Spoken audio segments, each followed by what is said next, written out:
أعوذ بالله من الشيطان الرجيم. بسم الله الرحمن الرحيم. وإن لكم في الأنعام لعبرة نسقيكم مما في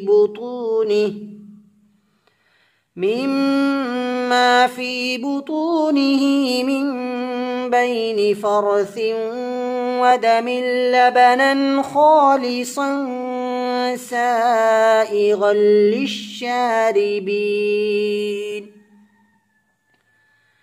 ومن ثمرات النخيل والأعناب تتخذون منه سكرا ورزقا حسنا إن في ذلك لآية لقوم يعقلون. وأوحى ربك إلى النحل أن اتخذي من الجبال بيوتا ومن الشجر ومما يعرشون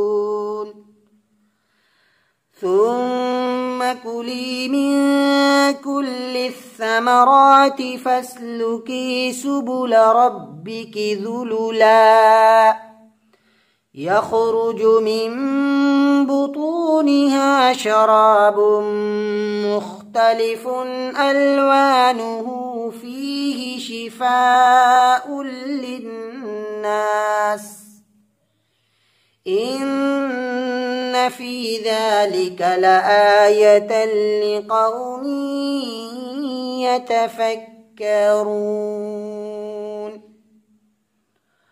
والله خلقكم ثم يتوفاكم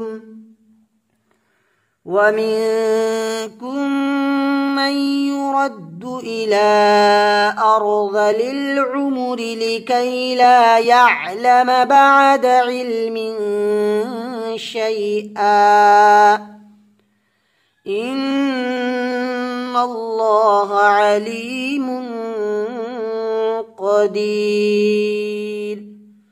صدق الله العظيم.